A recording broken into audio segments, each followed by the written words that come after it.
우리가 공부하는 살아있는 마음 공부는 공부와 일을 둘로 나누면 안 됩니다. 일 속에 공부가 있고 공부 속에 일이 있다. 이 믿음이 있어야 된다는 말씀입니다.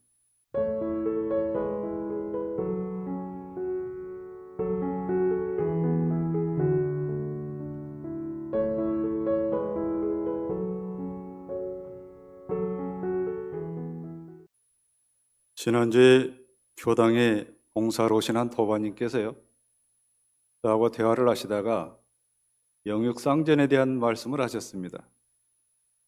연세가 드시다 보니까 수양을 하는데도 결국 마음 공부도 그래야 하신다는 말씀인데, 이 영육상전은 동정이려 법문과 맞닿아 있죠. 동정이려 하면 움직일 때나 움직이지 않을 때나 한결같은 마음이어야 한다, 그 말씀 아닙니까? 움직인다 하는 것은 뭐냐 하면 일이 있을 때를 말하는 거죠. 일이라고 하는 것은 우리가 몸과 마음을 항상 쓸 때, 그걸 곧 일이라고 하는 거잖아요. 일이 없다고 하는 것은 몸과 마음이 특별히 움직이지 않아도 될 때, 그때를 이제 정이라고 하는데, 일이 있을 때나 일이 없을 때 항상 한결같은 마음이 되어야 한다는 말씀이 이제 동정일이옵니다. 우리 삶이란 건 말이죠. 일이 있거나 일이 없거나 그렇지 않습니까? 일이 있거나 일이 없거나 그렇습니다. 그래서 우리 삶은 항상 살아있는 것인데, 그 모든 것이 마음 공부를 하는 연속입니다. 우리 삶은.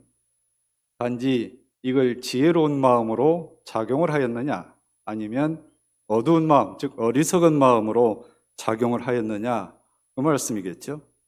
그래서 마음 공부는 살아서 하는 마음 공부해야 한다, 그렇습니다. 오늘은 살아있는 마음 공부에 대해서 대종경 수행품 18장 법문으로 말씀을 드리겠습니다. 먼저 법문을 봉독에 올리겠습니다. 대종사 말씀하시기를, 그대들이 일심 공부를 하는데 그 마음이 번거하기도 하고 편안하기도 하는 그 원인을 아는가?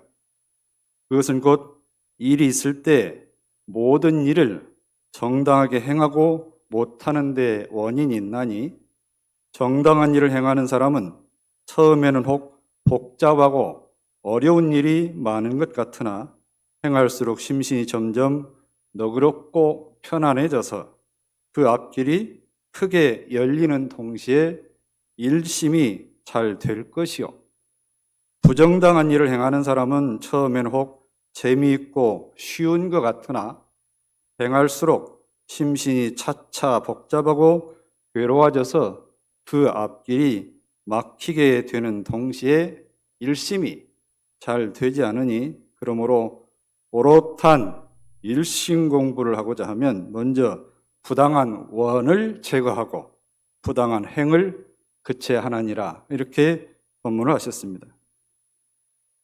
우리가 일상에서 경계를 대하면서 많이 생각하는 말이 일심이죠.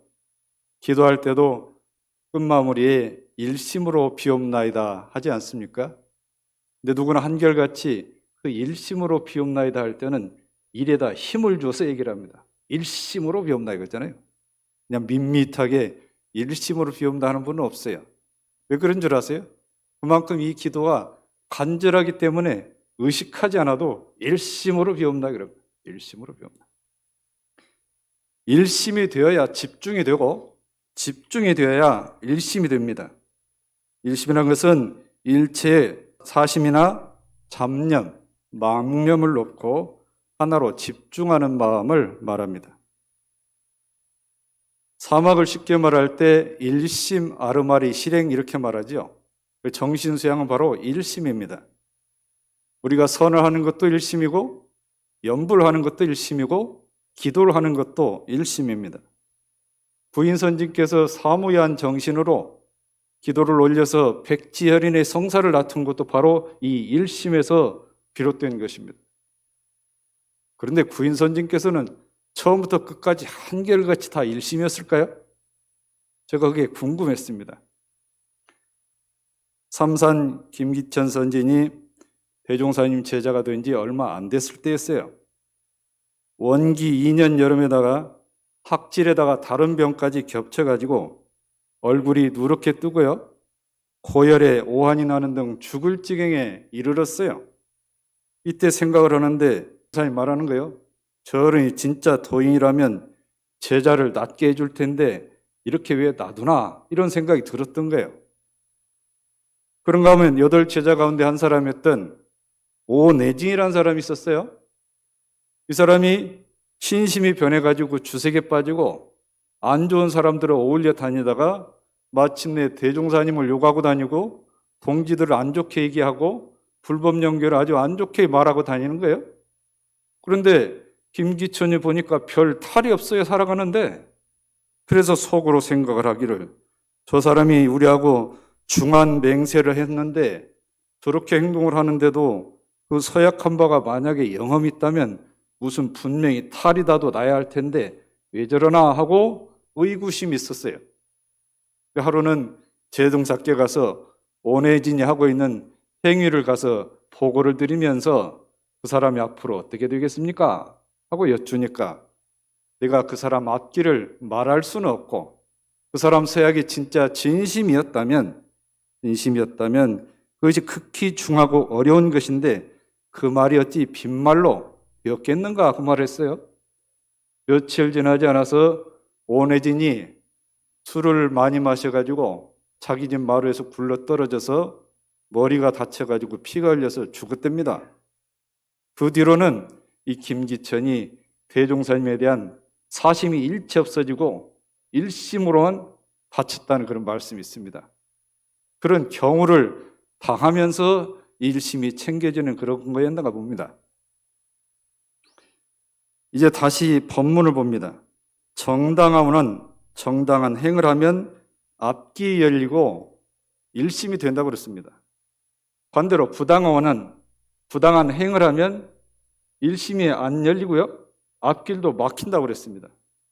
그러니까 정당한 원과 정당한 행을 했느냐 그 말이죠. 다음 정당한 행위란 뭘 말할까요? 정당한 행위란 것은 남이 보나 내가 보나 떳떳한 처사를 말하는 겁니다. 자리이타, 상생, 감사, 보은, 선업, 자력생활, 잘 배우고 잘 가르치고 공익심이 있는 것, 이거는 바로 정당한 행위겠죠.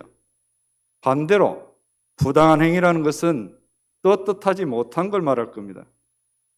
그래서 자리타해나 상극이나 원망을 한다거나 대언을 한다거나 악업이나 타력생활 안 배우고 안 가르치고 사익만 챙기는 그런 생활, 이런 것은 바로 부당한 행위 될 것 같습니다. 다만 나 혼자만 그렇게 마음을 잘 챙기거나 꼭 못 챙기고 해서 그 일심이 되고 일심이 안 되고 하는 경우도 있겠지만 인연관계에서 내 자유와 관계없이 생기는 경우도 있습니다. 여하튼 그 일심이 안 되는 그런 경우들을 미리 잘 정리를 하고 아예 그런 원인을 발생을 시키지 말라 그 말씀입니다. 은혜를 알아서 보온을 하고 상생선업을 평시에 잘 지어야 수양을 할 때 일심도 잘 되게 되어 있습니다. 정신을 수양하는 거고 우리가 일상생활하는 것은 톱니바퀴처럼 맞물려서 돌아갑니다. 결국엔 우리가 취사를 잘하면 일심이 잘 되고 일심이 잘 되면 취사가 잘 된다는 그 말씀이 될 것입니다.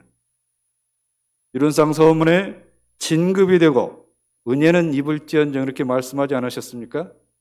결국에는 일심이 되어야 공부가 진급이 되고요. 공부가 진급이 되어야 더 은혜를 입고 은혜를 입으면 우리가 더 일심이 잘 된다. 이렇게 맞물려서 가는 그런 이치가 있다. 그 말씀입니다. 불생불멸과 인과봉 이치도 같습니다.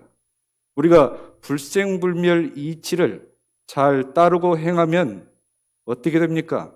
일심이 됩니다. 인과봉 이치를 잘 따르고 행하면 어떻죠? 앞길이 열려요. 불생불멸 이치를 잘하면 일심이 열리고 일심을 얻고 인과봉 이치 따라 살면 앞길이 열린다 그 말이죠. 이 일심과 앞길은 서로 이렇게 연결이 되어 있다 그 말씀입니다. 대종사께서 하루는 이춘풍과 함께 청년함에 가는 그 험한 제를 넘어가는 일이 있었습니다. 산에 가다 보면 평지에 가다가 험한 길 가다 그렇지 않습니까? 말씀을 하시기를 험한 길을 가다 보니까 일심이 잘 되는구나 그러셨어요. 일심이 잘 되는구나. 길을 갈 때 험한 곳에서는 오히려 실수가 적고 평탄한 곳에서 실수가 있기 쉬우며 일을 할 때도 어려운 일을 할 때는 실수가 적고 쉬운 일에 도리어 실수가 더 많다. 공부하는 사람이 험하고 평탄한 곳이나 어렵고 쉬운 일에 그 마음대중이 한결같아야 일행삼매의 공부를 성취할 수 있다 그랬습니다. 일행삼매라고 그랬습니다. 편한 길이나 험한 길이나 무난한 일이나 신경을 곤두세우고 해야 될 일이나 이게 다 행하는 것이라 그것이 일행입니다.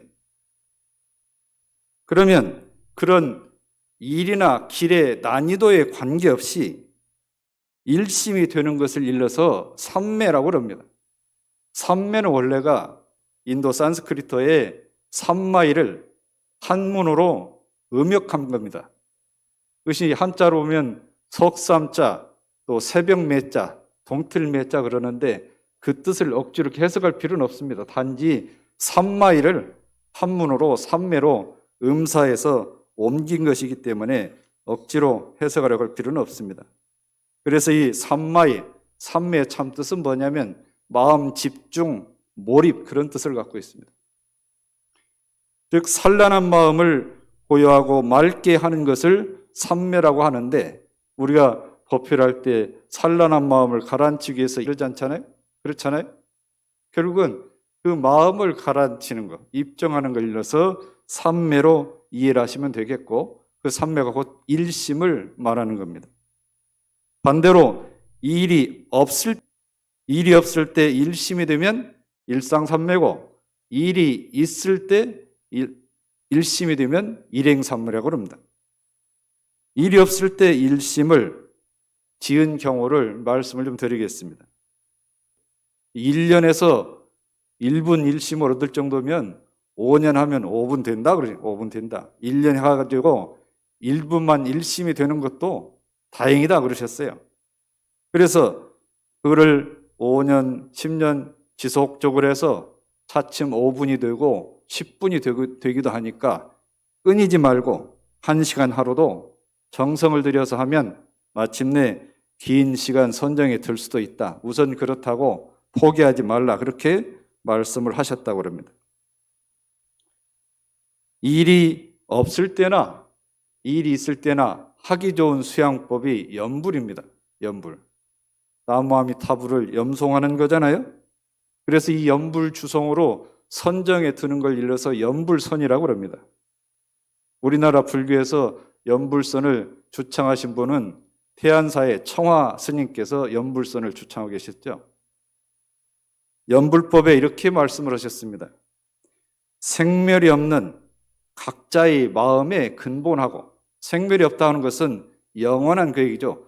영원한 각자 나의 마음에 근본을 하고 거래가 없는, 즉 텅 빈 한 생각을 대중을 해서 천만 가지로 흩어진 정신을 오직 미타 일념에 그치게 하는 것이 염불법이라고 그랬습니다.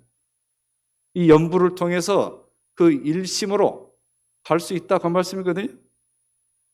혹시 내가 지하철을 타고 가다가 염불하는 소리를 중얼중얼하면 옆에서 쳐다볼까 걱정되고 염려돼서 못 하시는 경우가 있습니까? 우리만 그런 게 아니라 대종사님 때도 그런 제자가 있었던 모양입니다. 원기 11년 12월경에 대종사께서 서울에 오셨는데요. 서울교당에서 재가 선법과 고락의 원인에 대한 설법을 하셨습니다. 집에 있으면서 선을 하는 법과 모든 괴로움과 즐거움의 원인, 이거에 대한 설법을 하셨는데, 설법을 마치고 이 공주가 대종사께 와서 고합니다. 지난번에 시간 여유가 있으면 염불과 좌선에 힘쓰라고 그랬는데 제가 젊은 나이라 소리내서 연부라는 것이 좀 쑥스럽습니다. 무슨 짧은 글 한 귀 주시면 제가 그거는 틈틈이 암송하고 외우겠습니다 그랬어요. 대종사께서 젊다고 연불하기가 부끄럽다면 어떻게 성불을 하겠냐? 그러시면서 부처님 때 있었던 얘기를 해요. 어느 처자가 부잣집 따님인 처자가 부잣집으로 시집을 갔어요. 시집 오기 전에도 밑에 사람들이 있어서 뭐 할 일 없이 편하게 지냈는데 시집 온 시댁도 마찬가지로 일하는 사람들이 있으니까 할 일이 별로 없잖아요. 하루는 시어머니한테 청을 드렸어요. 어머니, 제가 좀 따로 하고 싶은 게 있는데 제 마음대로 해도 되겠습니까? 어머니는 이제 생각한데 이 며느리가 어디 바람 쐬러 돌아다니려나 보다 해서 네 마음대로 하거라 그랬어요. 네 마음대로 하거라. 그런데 어디 나다닌 줄 알았는데 안 보여요. 그 방해 문을 빼꼼히 열어보니까 연부를 하고 있어요. 연부를. 그래서 아니 아가 어디 놀러 갈 줄 알았는데 무슨 연부를 하냐. 그러니까 며느리가 얘기하기를 사람 죽는 것은 순서가 없습니다. 순서가 없기 때문에 제가 가기 전에 미리미리 준비하느라고 연부를 합니다. 늙은 시어머니한테 하는 얘기 아니에요. 젊은 며느리가 사람 죽는 건 순서가 없다니 나 빨리 죽으라는 얘기인가 아니 생각을 했는지 그 말이 정신이 번쩍 나서 이제 시어머니도 연부를 하기 시작을 해요. 아니 갑자기 만화님이 연부를 하니까 밑에 하인들까지 연부를 해가지고 그 집이 절간 마냥 밑에 하인들까지 전부 다 연부를 하는 거예요. 연부를. 그런 일이 있단다 그 얘기를 대종사께서 하시고 그러니까 연부를 해라 그랬을 것 같은데 대종사께서 한 귀절을 줬어요. 무슨 귀절 준지 아세요? 거래각도 부궁화 보보일체 대성경 그래 줬어요. 그러니까 이제 이 공주가 연부를 안 하고 거래각도 부궁화 보보일체 대성경 이걸 자꾸 외우고 다니니까 성성원이 처음 듣는 거거든요. 언니가 어디서 들었어? 그러니까 대종사님이 한 귀절 주었다. 그러니까 이제 성성원은 누구냐면 대종사께서 서울 오셔가지고 처음 기거한 그 집이에요. 집인데 저도 한 귀절 주십시오. 그러니까 이제 대종사께서 공평해야 된다고 영천영지 영부장생 만세멸도 상동로를 줬대요. 이게 두 사람이 이제 각각 그걸 이제 외우고 다니는 거 연불 대신에 사람들이 이제 뭐 시 외우나 그랬나 어쨌든 하여튼 그러고 다니니까 하루는 이제 대종사께서 총부 법회로 보시다가 지난밤에 꿈 얘기를 하셨어요. 내가 지난밤에 꿈을 꾸니까 대각전에서 뭔 연불 같은 하는 소리가 나더라. 가만히 들어보니까 영천영지 영부장생 만세멸도 상동로 거래각도 부궁화 보보일체 대성경 꿈 얘기예요. 꿈 얘기. 실제 있었던 게 아니고 그 소리를 대중들이 하는데 대각전 위에 서기가 뻗치더라. 서기가. 앞으로는 이것이 영험한 기운이 있는 것 같으니까 천도제 지낼 때 이거를 독송을 해라 그랬대요. 그래갖고 이제 그거를 성주라고 이름을 붙여주시고 우리가 요즘 천도제 지낼 때 올리는 성주가 그래서 생긴 겁니다. 그래서 대성 친필로 써주신 성주도 있으시죠? 예, 그런 유래가 있습니다. 정전 무시선법 마지막에 이런 말씀을 하셨잖아요. 육군이 무사하면 잡념을 제거하고 일심을 양성하며 육군이 유사하면 불의를 제거하고 정의를 양성하라 이렇게 말씀을 하셨습니다. 이 법문을 하니까 훈타원 양도신 선진의 부친이 양원국님이 계세요. 이 어른이 이 강령에 대해서 질문을 했어요. 하루는 정산종사께 여쭙습니다. 일심과 정의 관계는 어떠하며 잡념과 불의 관계는 어떤 것입니까? 하고 여쭙습니다. 일심이 동하면 정의가 되고 잡념이 동하면 불의가 된다 그랬습니다. 일심이 그대로 따라서 움직이면 그것이 정의가 되는 것이고 잡념이 일어난 것에 따라서 움직이면 그것이 불의가 된다 이 말씀이에요. 그래서 잡념이 동해서 생기는 불의는 부당한 일이고 일심이 동해서 생기는 정의는 정당한 일입니다. 우리가 그렇게 이해를 하시면 됩니다. 자, 이제 일이 있을 때 얻는 일심인 일상삼매에 대한 말씀을 드리겠습니다. 양도신하루는 대종사께 여쭙습니다. 평시에 말씀하시기를 이 일을 할 때는 저 일에 끌리지 않으며 저 일을 할 때는 이 일에 끌리지 않고 언제든지 하는 그 일에 마음이 편안하고 온전해야 한다 하시고 저희들이 그렇게 따라서 노력을 했는데 제가 요즘에 바느질을 하다가 약을 타렸는데 온 정신이 바느질을 하는데 쏟다 보니까 약이 타버렸습니다. 근데 바느질을 하다 보면 약을 살필 수가 없고 약을 데리다 보면 바느질을 살필 수 없는데 이거를 어떻게 해야 옳은 공부길이 됩니까? 하고 여쭙어요.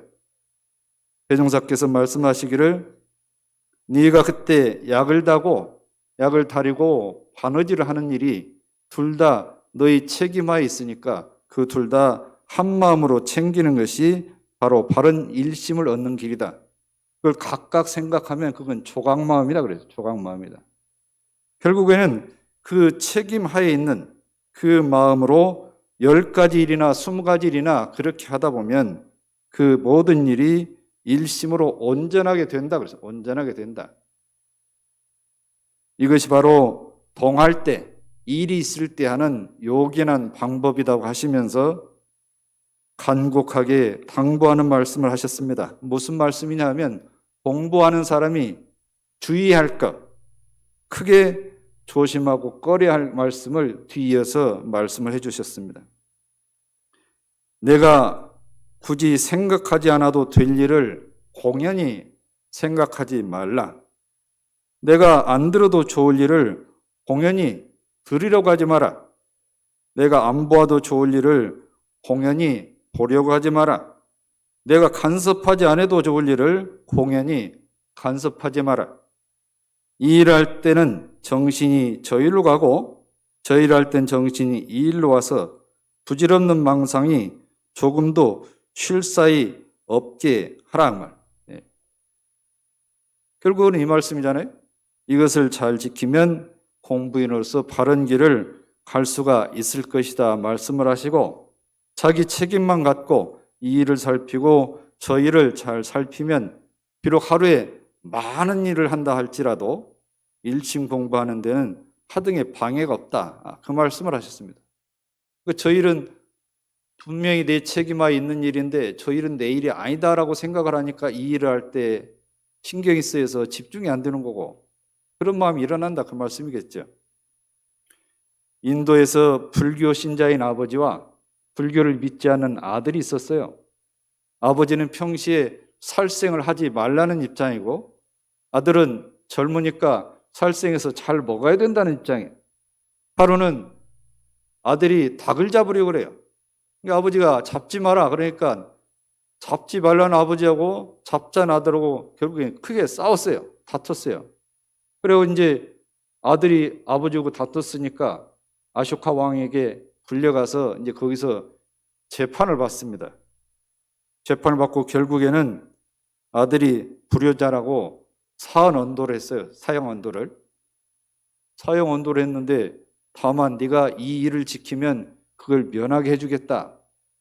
뭐라 하냐면 큰 대접에다가 기름을 가득 떼우고요. 요거를 시장 한 바퀴를 한 방울도 흘리지 말고 다시 돌아오면 너를 살려주마. 살려주마. 사형 언도를 내려놓고. 그러니 이거 대접을 들고 온 정신을 쏟아서 시장을 한 바퀴 돌고 와서 다시 왕 앞에 보니까 한 방울도 안 흘렸어요. 왕이 묻습니다. 시장에 뭐가 있더냐? 시장에. 이거 한 방울도 안 흘리려고 시장 보지도 못했습니다. 시장을 분명히 지나왔는데 시장을 못 봤대요. 분명히. 일심이라고 하는 건 바로 그런 걸 말하는 일심이라고 하는 것입니다. 정산종사께서 양도신에게 말씀을 하셨습니다. 동정 간에 일심을 떠나지 않는 것이 입정이다. 입정. 그 일심으로 심신작용을 할 때 바른 행을 나타내는 것이 곧 그게 신통이다. 신통이 다른 게 아니다. 일심으로 마음작용을 해내는 것이 신통이다. 이어서 말씀하시기를 어느 곳에 있으나 어느 때를 당하나 항상 일심을 놓지 않는 것이 평상심이다 그랬어요. 어느 곳 어느 때 있으나 일심을 놓지 않는 것이 평상시입니다. 평상심이 다른 게 아니란 말이에요. 평상은 무슨 의미가 있냐면요. 평은 공간을 의미해요. 상은 시간을 의미거든요. 그러니까 평은 공간을 의미하니까 어느 곳이고, 상은 시간을 의미하니까 어느 때잖아요. 그러니까 평상은 어느 곳 어느 때든지 그 일심을 놓지 않는 마음을 일러서 평상심이라 그 말. 평상심. 자, 그러면 이제 우리가 일심 공부를 해서 힘을 얻었는데 이로써 끝이냐? 속 깊은 마음 공부해야 돼. 속 깊은 마음 공부. 속 깊은 마음 공부는 뭐냐면 그 일심 그 자체에 붙잡혀서 더 공부가 진전이 못 되는, 즉 법박에 사로잡힌 경우를 속 깊은 마음 공부를 면하지 못하는 거죠. 속 깊은 마음 공부를 하려면 법박을 벗어나야 된다. 일심에 집착하는 그 마음마저도 놓는 경도가 돼야 속 깊은 마음 공부, 법박을 벗어나는 공부가 된다 말씀을 하셨습니다. 대종사께서 말씀하셨거든요. 공부하는 사람이 밖으로는 모든 인연에 대한 착심을 끊고 안으로는 일심의 집착까지도 놓아야 된다. 집착까지 놓아야 된다. 일심에 집착하는 것을 법박이라고 한다고 그랬어요. 일심에 집착하는 것을 법박이다. 즉 법이라고 하는 것은 진리, 가르침 그거잖아요. 박은 이제 포박한다. 포박한다. 묶는다. 우리가 포박 묶잖아요. 법 진리를 포박을 하는데 그 스스로 묶는다. 스스로 묶인다는 얘기잖아요. 사람이 만일 법박에 걸리면 눈 한 번 굼굴리고 몸 한 번 움직이는 사이에도 항상 그게 구애가 돼가지고 자유자재를 얻지 못하니 어찌 해탈할 수 있겠냐. 해탈을. 그러면서 말씀을 하십니다. 공부하는 사람이 성품을 기르되 수양을 하되 모름지기 자연스럽고 활발하게 운전해서 몸과 마음, 즉 육군이 일이 없을 때는 잡념만 제거하고, 아까 무시성 강령하신 말씀 똑같습니다. 일이 있을 때는 불의만 제거할 것이니라. 일심 가운데 일심에 집착하면 그거는 공부가 더 진전이 안 된다. 그러면서 아기 보는 얘기로 비유를 해서 말씀을 해 주십니다. 애기를 보는 사람이 애기가 가고 오는 것을 노는 것을 자유스럽게 맡겨서 그 심신을 활발하게 하는 것 같이 어디 뭐 안 좋은 물건이나 다치는 물건을 잡으면 그때만 붙잡으면 되는데 애기 안 다치게 한다고 처음부터 끝까지 옴싹달싹하고 붙잡고 있으면 그 애기 어쩌라는 얘기냐, 이게 애기가. 마음도 마찬가지. 내가 일심을 한다고 그걸 꽉 붙잡고 있으면 자유를 얻는 경지까지는 안 된다. 그 말씀을 하셨습니다. 결국은 그 일심에 집착하는 것을 벗어나야 속 깊은 마음 공부가 된다. 그럼 우리 일상에서 이런 예는 없을까요? 몸이 좀 아팠어요. 의사 선생님께서 몸이 회복되기 전까지는 충분히 휴식을 취하라고 했습니다. 저녁에도 일찍 자고. 그런데 9시 30분에 저녁 심고를 해야 되니까 아픔을 꼿꼿이 세우고 끝까지 버텨요? 네? 끝까지 버텨요. 그거는 집착하는 거잖아요? 그것이 법박의 일종의 법박. 몸이 아플 때는 미리 마음을 챙겨서 좀 이른 시간에 기도 올리고 미리 잤다가 나중에 건강해질 때 제 시간 지켜서 하면 되죠. 상식으로 생각해도 지금 몸을 건강하게 회복해야 될 시기인데 9시간을 굳이 지키겠다고 하는 것은 그것은 집착, 법박에 묶인 거다. 그 말씀이에요. 법박에. 좌산 상사님 젊을 때 정산종사께 여쭸어요. 그 일에 일심을 모으려고 노력하는데 노력하고 하는 그 마음이 일심에 방해가 됩니다. 그랬어요. 그 일에 일심을 다하라고서 노력을 하는데 그 노력하려고 하는 마음이 일심을 방해한다. 그래서 정산종사께서 분명하게 말씀을 해주셨어요. 아주 명쾌하게 말씀해 주셨어요. 일을 시작할 때만 공부심으로 해보리라는 대중을 갖고 시작할 때요. 내가 이걸 잘 해보겠다는 그 대중을 갖고 일이 시작하고 나면 그 마음마저도 놓아버려야 일심이 된다. 일심이 된다. 이렇게 가름을 해주셨습니다. 우리가 공부하는 살아있는 마음 공부는 공부와 일을 둘로 나누면 안 됩니다. 공부를 하려니 일을 못하겠고 일을 하려니 공부를 못하겠고, 그거는 살아있는 마음 공부가 아니라 그것하고는 좀 너무하나요? 하여튼 살아있는 마음 공부는 아니다 말이에요. 공부와 일을 둘러보죠. 일 속에 공부가 있고 공부 속에 일이 있다. 이 믿음이 있어야 된다는 말씀입니다. 그래서 일이 있을 때는 부당한 원을 제거하고 부당한 행을 그치란 말이에요. 그쳐요. 그래서 정당하게 처리를 하면 일이 없을 때 일심이 잘 되잖아요. 예. 일이 있을 때 그 원인을 안 만드니까 일이 없을 때도 일심이 잘 된단 말이에요. 일이 없을 때 그 일심의 힘을 갖추고 나면 일이 있을 때도 그 마음으로 갈 수가 있다 그 말이죠. 일이 있을 때, 일이 없을 때, 즉 일과 공부를 둘로 보지 않고 공부를 해야 된다. 그런데 거기서 그치면 안 되고 참으로 자유를 얻는 일심은 뭐냐면 일심 그 자체에 붙잡혀가지고 법박에 묶여 있으면 안 된다. 그것을 벗어나야 된다 그 말씀입니다. 그래서 우리가 살아있는 마음 공부로 늘 지혜롭고 늘 행복한 하루하루를 영위하시기를 바랍니다. 감사합니다.